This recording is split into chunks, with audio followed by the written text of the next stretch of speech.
Hey, what's up guys? Matt here, and welcome to my review for Spider-Man PS4. This is your warning. There will be huge story and gameplay spoilers, so please, if you've not yet played it, watch my Let's Play, or wait till you're done playing it and come back and watch this review, and leave comments below on what you think as well. I'd be very interested to hear what you think. Spider-Man PS4, in my opinion, is spectacular. Not a perfect game, but truly spectacular. From the web slinging to the voice behind Spider-Man to the gadgets, this game makes you feel like Spider-Man. So, I beat the main story in Spider-Man PS4 in about 16 hours. Now that is counting all of the side missions I did along the way with the crimes and literally everything in between. And when I say everything, I mean everything. You can do so much in this game. It is incredible. I focused mainly on the story, but I got carried away a lot of the times on side missions and crimes and other things like that. So, the 16 hours is a rough estimate of the story completion. So let's dive right into something I loved about the story. I love the whole premise behind Doc Ock. It was really a surprise, definitely. If you've seen Spider-Man before and you've read Spider-Man comics, you kind of knew what you were getting, but I didn't. So to recap the story a little bit, Peter Parker is a 23-year-old Spider-Man. He's been Spider-Man for about 8 years now, so he's got kind of the gist of what Spider-Man is and can be. So it's really great for the player to jump right into the story 8 years in, not having to go through many tutorials and things like that. That was definitely a good surprise for this game. I really enjoyed not having to sit through any tutorial levels and things like that. Now, you did learn some mechanics throughout the game, but definitely not in a tutorial sense. So when you start off the story, you jump right from a cutscene to the gameplay. There's no like black cut and then it comes to the gameplay. It is completely seamless, and that is something I hope more games can do, because the entire game was executed so elegantly, how it transitioned from scene to gameplay. It was crazy, and you need to play it. You need to play the game to just see. It was perfect. So as the story starts, you go directly to taking down Wilson Fisk. And Wilson Fisk, or Kingpin, is a huge part of the story, and I think it was really great how they pieced it all together, starting off the game, going right to Wilson Fisk. It was a really great entrance to the whole game. It was very nice. I liked it. You immediately get a sense of the combat as soon as the game starts. You get right into a little mini battle with Wilson Fisk's men, but the combat and everything is so fluid. I've heard it be considered to be a dumbed-down version of the Batman Arkham games, because, you know, in the Arkham games you have the similar mash button, and then attack, and then combo or counter, and all of that, but I think this is in a league of its own with its combat. It is similar, but definitely not the same. Batman is sluggish and big, and Spider-Man is small and nimble and pretty powerful as he is. It is better when you get gadgets and things like that later in the game, which I'll talk about. But as Spider-Man, you're pretty weak. You do get more powerful, as I said, with the gadgets and things like that.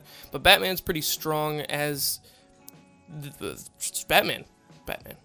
The game adds so much depth when you get right into the gadgets and the suit abilities. It is a huge game changer, and it was a huge part of the game, and it really helped out. As I said, Peter, or Spider-Man, isn't that strong as an individual, but with his suit abilities as well as the gadgets, he can take down the world. So let's take a look at the different suit abilities. First, you start out the game with Battle Focus, which only gives you more focus as you deal damage, which is great, and it helps you heal yourself because the focus meter kind of helps you gain back some health. I didn't really use Battle Focus that much.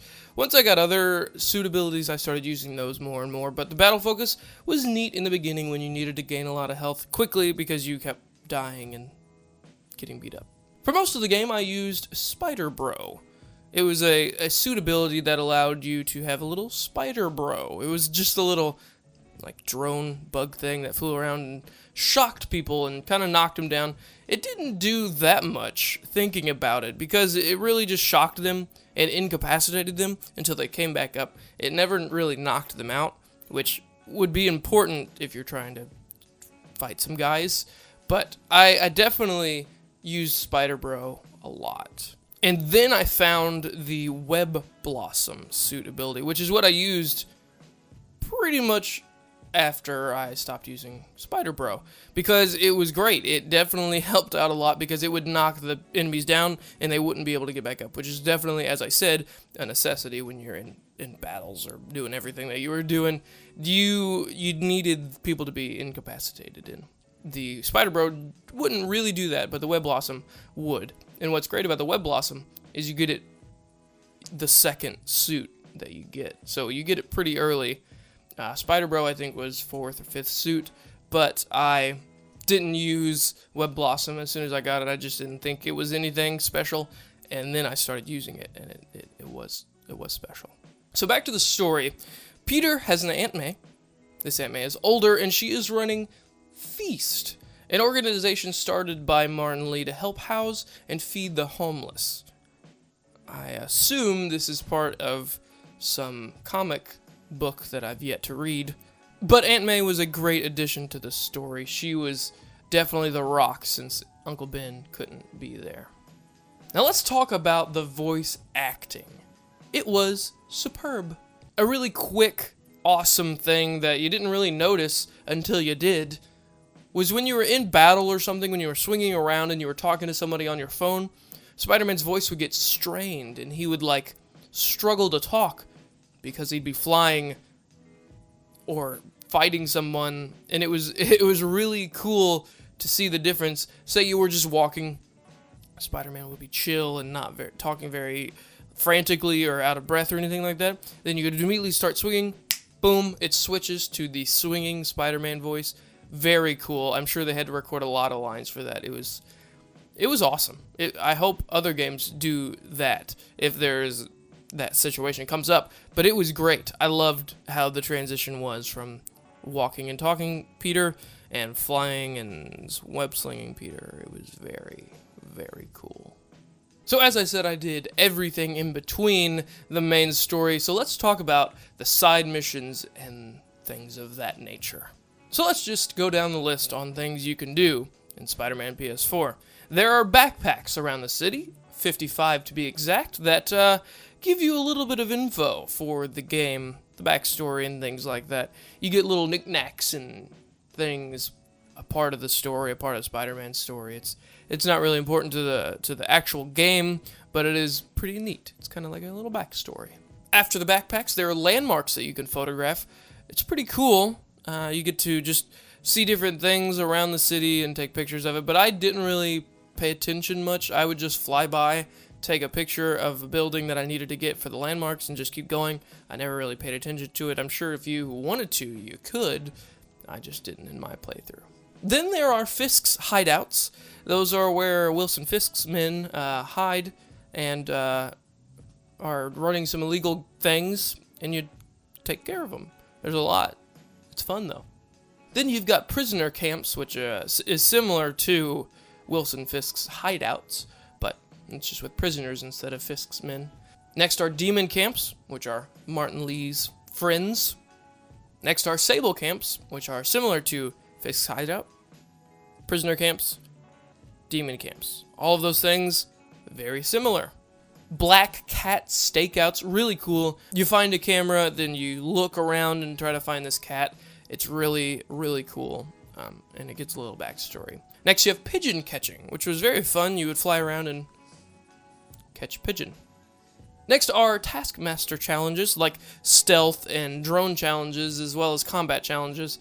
They're just little combat things or drone things or stealth things that you had to do that you would just complete, and then at the end you would fight Taskmaster. So it was a pretty neat thing. It definitely added a lot to the game. Thug crimes, demon crimes, prisoner crimes, and sable crimes. all of those things were a part of the game, and you had to do a lot of them in each of the sectors of the game. It was really cool. It definitely took a while to complete all of them, but I would highly recommend doing those as you see them instead of just doing them all at the end, because it's do them as you see them. And yes, that is all of them. And yes, that sounds like a lot, and it is, but it definitely packs the game with things to do instead of just doing nothing. It's awesome. I really enjoyed all the things that I did. I cannot stress how much fun I've had in this video game. It was the most fun I think I've ever had in a video game. I cannot remember a time that I didn't have this much fun, and that is all thanks to the game. It was so much fun. Everything was so fluid. Nothing stuttered or jittered or looked like crap. Everything was beautiful and gorgeous and fun, and I loved the game. I loved it. So every research station, which was a part of the side missions and things like that, every research station was put together by Harry Osborn.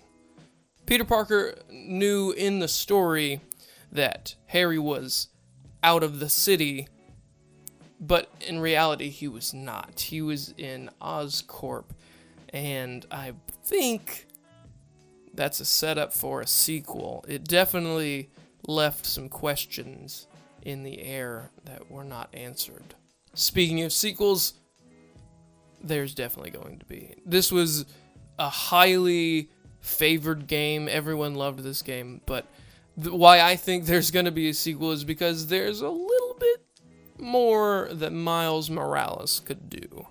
I did not know much about Miles Morales. I knew that there was a second Spider-Man or something like that with Miles Morales, but there's a whole lot more, especially with the new Into the Spider-Verse Spider-Man movie. But I definitely think there's going to be a second game with Miles Morales being Spider-Man, because Miles became the second Spider-Man in this game, and that was such a shock to me. I had no idea what was happening, and it was super cool how he showed Peter in the game. It was very cool. Very, very cool. This game was hilarious. I laughed out loud so many times. Spider-Man has so many quips, which I'm sure you know of if you've read the comics or watched any of the movies. He was hilarious.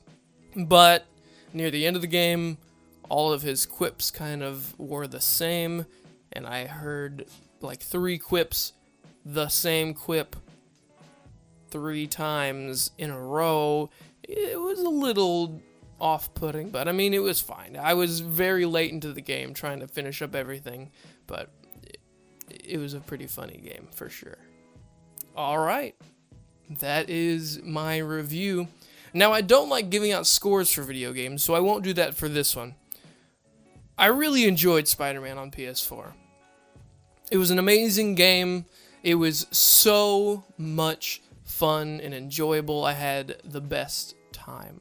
I highly recommend Spider-Man PS4 for anyone who likes Spider-Man, likes video games, or just is bored, because Spider-Man PS4 is a masterpiece. Now, the only reason I didn't play the DLC is not just because I'm on to the next game, but I burnt myself out of this game. I played it a lot, and I put in a lot of hours, about 30 hours, which is a lot for me for sure. But by the end of the game, I was just cleaning up to get the platinum, which I did. I got the platinum in the last episode, episode 28. I got the platinum, which is my first platinum, which is awesome and super cool. And I'm a nerd, and it's awesome. I love it. But I burnt myself out of the game. I needed to get the platinum, which really made me not want to play anymore, because it was just taking so much time, and there was these little things that I wasn't getting done, and it was a lot, and I got burnt out. So my recommendation to not get burnt out is to do everything as you see it. The crimes, the camps, the research stations, everything. Do it as you see it. Don't waste your time and do it at the very end when it's not fun. I would say the last 5 hours of the game were not fun, and the last 5 hours were me getting the platinum. So if you want the platinum, go for it. It's a really easy platinum. I got it, so I'd say it's pretty easy. But I highly recommend you play Spider-Man PS4 and try to get the platinum. It's really easy. It really is. There's nothing crazy you have to do. Just try it. You'll enjoy it. Again, me getting burnt out on Spider-Man PS4 should not deter you from playing. It is an amazing and beautiful and fun and exciting game. Please play it. Please play it. It is awesome. I highly recommend it. There's nothing that it should turn you away from Spider-Man PS4. It is a great and fun game. It's awesome. Now, that is my final thoughts on Spider-Man PS4. I hope you enjoyed the review. If you did, let me know. If you played Spider-Man PS4, let's have a conversation. I am excited to talk to you. Please let me know what you thought of the review. This has been very fun. I've been recording for now half an hour, and it's probably not going to be that long of a video. I messed up a lot and re-recorded some things. If you're looking at the screen right now and you're looking from where the GoPro is sitting, which is on my desk, you'll see this over here. This is the review of Spider-Man PS4. This is my written, typed out review, which I've been reading the entire time. I put it up there as kind of like a professional reminder for myself, or like a, hey man, good job. I've never beaten a game before. I don't think. I'll say that. I've never beaten a game before. Never platinumed a game before. I've never reviewed a game before. I've never recorded every second of the gameplay and put it up on YouTube as a Let's Play. That is a reminder of that, and I think it is super cool, and I am very blessed to be able to do this, but it's just a reminder to say, good job. To me, it looks stupid and ugly, I'm sure, but I don't care. I like it. But yeah, let me know what you think of Spider-Man PS4, as well as the review. I am very interested to hear what you have to say. So today should be March 28th, 2019.